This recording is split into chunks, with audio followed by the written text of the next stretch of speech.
Hey, all, I'm Bryan Fenley, and my guest today joining me is Danielle Stocki, who is project manager in graphics at Fox Sports. And our conversation ranges beyond the traditional talk about work. We're going to learn about her family life, her personal life, the human aspect of who she is. And that's what we do in these conversations that I have on. Many of you are familiar with. I bring on folks in sports media in a wide range of different positions and levels, and they discuss not just their career, but we learn about them beyond that, because they're, believe it or not, and sometimes it's hard for those who work in the business to understand, but there is a life outside of work, and to get the full version of who that person is, the whole story. That is what we are setting out to achieve here on this conversation platform. Without further ado, here is my conversation with Danielle Stocki, and if you feel so compelled, don't forget to subscribe. Here it is. She is a guru in the Fox Sports department, project manager in graphics. And I feel like, in a way, Danielle Stocki, that we're going to sort of write your own graphic of your life here in this conversation and hit some of the bullet point notes, but also go beyond what you do at Fox and learn about your life as a whole. This is what we do here. We're not just totally focused on your career, but want to learn about your personal life, your family life, what drives you, all of that. And I'm Bryan Fenley with Tennis Channel and Fox Sports Radio. And Danielle, excited to have you on. Looking forward to this conversation. Thank you. Same. Thanks for having me. So you are a lifelong Philadelphia sports fan. May I add, long suffering, but your Phillies have done a lot of winning recently. And I understand that, you being from Philadelphia, my first question is, what parallels do you draw from the name of your dog in Chase Muttley to the Yeah. actual former Philadelphia Philly, Chase Utley? Well, he's consistent. Like he's just every day he brings his best. We go outside, he comes home with a dirty little jersey, but he just is he's just been awesome. He's my best friend. And he's also a silver fox. He is still around. He's almost 17 years old now. So Wow. I just feel like yeah, I feel like, and also I got him the pound in Pasadena. So similar to where Chase Utley's from, and then going to UCLA and all that. So I feel like, he's just my little California dog that I picked up at the pound, and he's been with me ever since. You've And cared for him. Oh, yeah, go oh, for it. sorry, yeah, I was working at ESPN at the time, and I'm shooting around some names with Stan Everett, Stan Verrett, and Neil Everett, and Yeah. I'm like Chase, like my favorite baseball player, Chase Utley, and I'm like Chase Muttley. So when Chase retired, Neil gave my dog a shout out on air like a decade after I had worked at ESPN. And yeah, it was really special. So ever since you got little Chase from the pound, you've cared for him. But how has Chase Muttley cared for you? Oh, yeah, I'll say that he has been my best friend, not only when I moved across the country twice, three times, going between ESPN and Fox, but when my dad passed in 2019, just having him there with me. And at that time, Chase had just been diagnosed with cancer. And I was like, Dad, I don't know if I should, spend it was $12,000 for treatment. I'm like, it's a lot of money. Like, I don't know. And my dad said, he's been there for you. If you have the money, you should do it. So I'm glad I did, because we went through all the treatment, and then 4 weeks later, my father passed. So having him there with me then, and even now, like I said, he's almost 17. We're going through Cushing's disease right now with him. So it's still tough, but to have him there when my dad passed, I feel like it was a sign, like he was meant to stay with me. How do you still feel your dad's presence around you? Oh, like if I get choked up, bear with me. But my dad had three girls, and he was determined that we would all love sports. So he would take us to the vet, and we would watch the Phillies, and he would take us to Flyers games and buy the cheaper obstructed view tickets behind like a pillar or something where we couldn't even see the game. But my dad, like from the moment he woke up in the morning, he'd go in the garage, put on sports radio, do this, read the sports page, do the crossword puzzle. And he just kind of like ingrained sports in me and my sisters. And we were all competitive swimmers. So like he thought sports just taught discipline and hard work. And, he loved the NCAA, like March Madness. He loved his bracket. Like the final video I have of him is him out here 4 weeks before he died, just going through his bracket in the newspaper with me, like which teams are in and which teams are out. So I feel like every special moment with my dad has some tie to sports. It's like the one thing we would do one-on-one that wasn't like a family activity all the time, or yeah. And he was so proud when I started at ESPN and so proud when I moved over to Fox. He would just like always, he was a very quiet man, but if the US Open was on and I was producing the US Open, he would always have it on, do a little yard work, come inside, watch a bit, do a little yard work, come inside. And then he would text me while it was on. Like, I'm so proud of you, kid. Can't believe you're doing this. So When you would hear that, Danielle, from him, when you think of all the great feelings in the world, where does that stand? Just hearing that voice of approval and validation from your father. I think it's tops. Like, I don't know that anything tops it. And it's not because I did something that like was really cool, or I worked in sports and he loved sports. It was like he was the man that wore Walmart pants and would drive a crappy Pontiac Sunfire to make sure that his girls could get the jeans they wanted from the Gap, and had an SUV to drive to and from swim practice in the snow. Like, that was just the kind of guy he was. He was a vice president of a company, but he just lived so humbly, and everything he did in this life was for me, my two sisters, and my mom. So it makes me feel validated to know that I can do something that would make him proud because of all he sacrificed. And he passed so young. He was 63. So there's just so much more I wish I could share with him, but I feel him every day. So Think about how you continue to feel him, and how do you, and you said this, Danielle, how proud he is of you and would be of you. What about when you reflect upon yourself? What are you most proud about yourself? The thing that makes me the proudest, and in my 20s, I used to push myself and think like I need to be here and I need to have this level or this position or this. The thing that makes me proudest now, and it's crazy, but when people, my colleagues, my bosses, when I do reviews, when my colleagues send me funny memes, it's always about how you're the life of the department. You like, nothing's as fun when you're not here. I never laugh as much as when you're at work.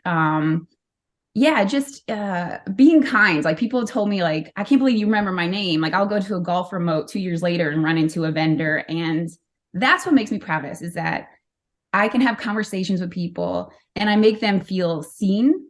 And, I enjoy that conversation with them. And, like, I don't know, a lot of times these days, I think people are in their own little bubble, but I just want to be known as being kind and fun to work with. And, I've evolved into that over the years.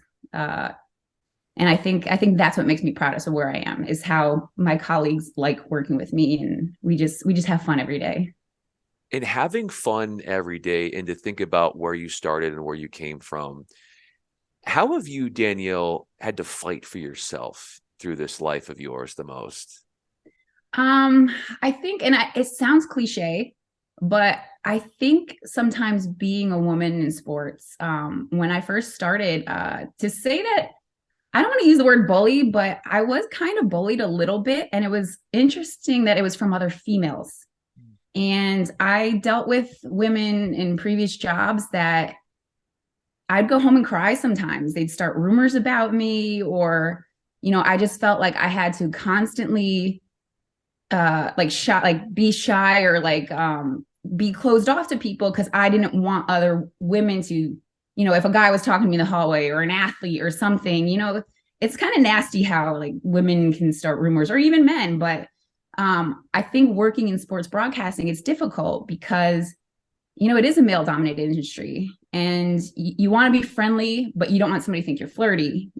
So you just really being a kind person, and then just having to compete with like what people might think or say about you. That's been my biggest struggle earlier in my career. But when I came over to Fox, and I've never experienced anything besides like a great family that was supportive. And I don't think I'll ever leave. That's how much I love my Fox family.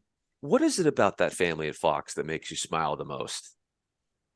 There's just so many things. My boss, Gary Hartley, he reminds me of my father. Oh, And he trusts me with stuff that I'm like, wow, like this guy just gave me the US Open or the World Series or NFL. And he never micromanages. He never checks. Like, the only time he checks on me is to make sure like my social and private life is good. Everything good? How are you feeling? I know it's hard because it's Father's Day and you miss your dad. Like, he checks on that kind of stuff. When's mom coming out? But he fully trusts me, and it's given me the confidence over the years that, I started off doing studio shows, and then I moved to MLS, was my first remote, and then US Open and MLB. And then for him to just give me NFL and just fully trust me, like to get the Super Bowl done and get, it's really motivated me. And it's also given me a lot of, I don't know. A lot of confidence. He makes me like think like I could do this. And then my other boss, Rita, she's just very kind, where she's always checking to make sure that we're good as human beings. We need time off, take time off. We're going to cover you. And I've also gotten to be a mentor to people, which I have this one guy, David Kogan, love him dearly. Poor guy's been stuck with me on every project for 6 years, but he probably hates me now, but he's like my little brother. And like, we go through life together, and we have personal problems and we discuss it. And I love helping him, and he makes me laugh, and all my coworkers make me laugh. So, it's quite a unique family, and everybody just looks out for each other. Everybody's helping each other. Nobody's really competing with each other. It's just, let's get the best product on air every day and let's have fun doing it. so they check in on you, and they've created that family atmosphere. How do you check on yourself? Like, even like when we were talking before we started recording, and an NFL Sunday is a busy day for you. You're working about more or less 12 hours, and you're having so much fun. But with it in the work you're doing being so time consuming, how do you sit back, and when do you sit back, or do you sit back and check in on yourself, and what does that look like? It's very important to me. I think, when I come home, it's kind of sick. I come home and I put on Sunday Night Football, and I just lay in bed, just unwind. But just watching football on air and knowing that I don't have to do anything about that game, it's kind of nice, getting ideas, seeing what they're doing. But also exercise is very important in my life, like fitness. Being a swimmer for 13 years, fitness has always been important. So bought a Peloton. So if I could sneak in a quick workout, if I could go for a run, it's just kind of a moment for me to decompress. So Being a swimmer for 13 years and competing on that stage, how did that set you up for everything that came in your life afterwards? I think it's the commitment to, from 12 to 18, you had practice 5 hours a day. And if you wanted to be, I was on a high school team and on a US team. And if you wanted to be on both, you had to hit 11 practices a week. So it's the commitment of like, you have to be there every day. You you don't want to like let your teammates down, or I'm that type of person that I just never wanted to let anybody down. It was just kind of instilled in me. And when you're staring at a line at the bottom of the pool for 5 hours a day, you only have your own drive to keep you going. You don't really have a teammate that can push you along. So I think swimming has really amped up that internal drive, just that staring at the bottom of the pool, up and down and up and down, and just being exhausted. You just keep going. And it gets easier and easier the more you keep going and keep trying and get stronger. So Your mom, what would she say about how your hard work and dedication to your craft, how that's manifested? If I was to ask her what yeah. she's seen from you in the different stages of your life, what would she tell me? Um, a mom's gonna be, and I'm just as close with my mother as I was with my father. She's very supportive of everything I do, but she is always going to be the more motherly, and she just worries about me personally. It's always been a dream of mine to have kids. Has it happened right now? Not yet. So she worries about that every day. And I know she gets nervous, like, you work so much, you don't go on dates, you need to take time for yourself. So she keeps me checked at times, and she encourages me to meet people, to go out on dates, and to just be selective. And she just always worries about that, the social aspect of my life and the personal aspect, and the personal goals that I have. So it's great having her in my life too. But as much as she says that she thinks I work too much, and she worries that, like, I don't want you to be alone. She is supportive, and whatever I decide to do, she knows how strong-minded I am because I'm just like her. So she knows that, yeah, I'm going to do, and she's going to support it no matter what. Where do you find that you and your mom are the most similar? We are most similar in that, that's a good question. I think just strong-willed. Yeah. Strong-willed. Yes. My father was a very, like, gentle, like, go with the flow. Whatever my mom wanted to, do, he kind of, if she wanted the trees trimmed that day, he was going to go trim the trees. So I think that I'm very much like my mother. When I set my mind to something, I'm going to do it. And that's the way she is. How did you set your mind to something in what you're doing now? By what you put in time and work-wise in college at Penn State? You're in there, you know what you want to do for your career, and you made it happen. Those college days, where do you think some of your strongest attributes were starting to come out that led you to then jump to ESPN and then Fox afterwards? So this is actually a pretty funny story. I did not know what I wanted to do in college. I knew I wanted to work in sports in some aspect, but I didn't know how.